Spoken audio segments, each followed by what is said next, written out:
অনেক দিনের একটা ইচ্ছে পূরণ হলো। কি ইচ্ছে সেটা আপনাদের কাছে বলবো, দেখতে থাকুন ভিডিওটা। আজকে গেলাম একটা নতুন জায়গায়। আমি এসেছি দুর্গাপুরের ইস্কন মন্দির। তো দুর্গাপুরে যারা আছেন তারা অবশ্যই জানবেন। আমি এই প্রথমবারই এসেছি। এমনিতেই দামোদর মাস চলছিল, কয়েকদিন ধরে খুবই ইচ্ছে ছিল যে ইস্কন মন্দিরে যে ভগবানকে প্রদীপ দেখাবো। যাক, মন্দিরে আসতে পেরে খুবই ভালো লাগছে। ভেতরে ঢোকার পর মনে হলো চোখ আটকেই যাবে, এত সুন্দর ভগবানকে লাগছিল।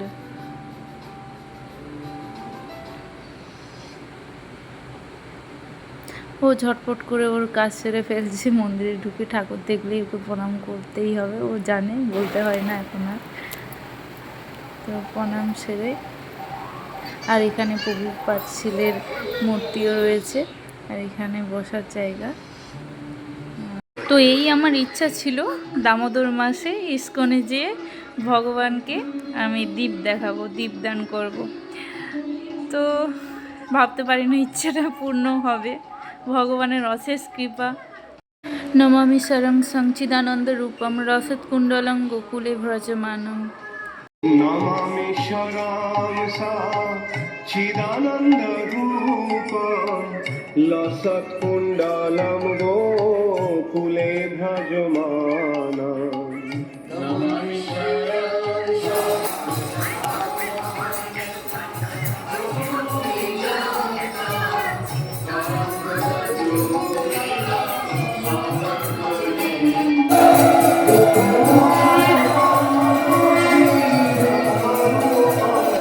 সত্যি সেই মুহূর্তে কী ফিলিংসটা হচ্ছিল আপনাদেরকে বলে বোঝাতে পারবো না।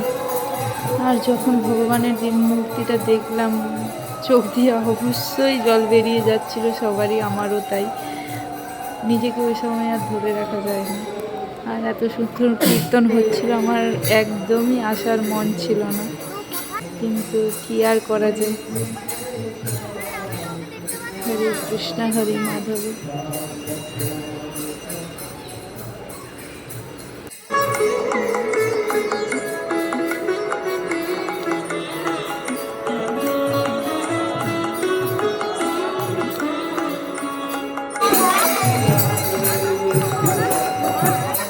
এত সুন্দর কীর্তন ছিল, বেড়াতে ইচ্ছে করছিল না ঠিকই, কিন্তু বেড়াতে বাধ্য হলাম, কারণ এর দুষ্টামি তো একে সামলানোই অসম্ভব হয়ে পড়ছিল। তাই বেরোতে হলো ইচ্ছা না থাকা সত্ত্বেও।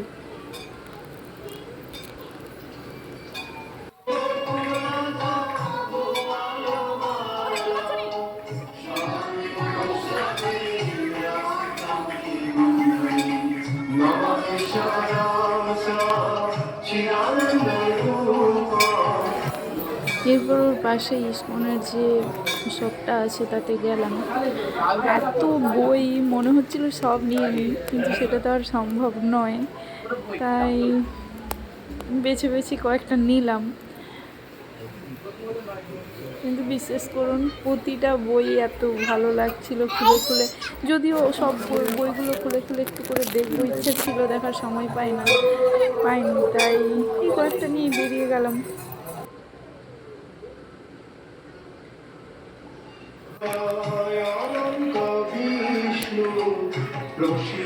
প্রভু দুঃখ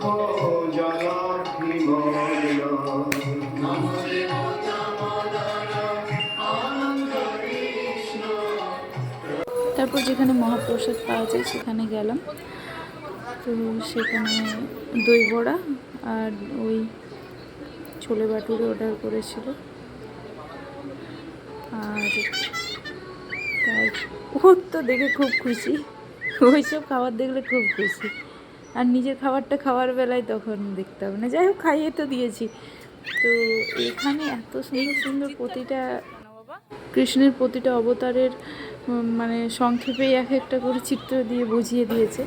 যাক, তারপরে আবার মন্দির থেকে খিচুড়ি প্রসাদ দিচ্ছিল, তাই ও নিয়ে এলো। তো ভোগ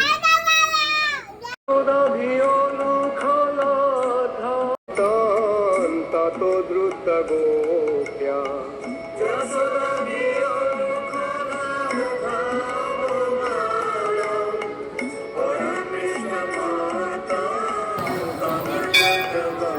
পুজো দিয়ে হয়ে গেল, মনের শান্তিও হয়ে গেল। এবার চললাম বাড়ির পথে। সবাই খুব ভালো থাকুন, টাটা।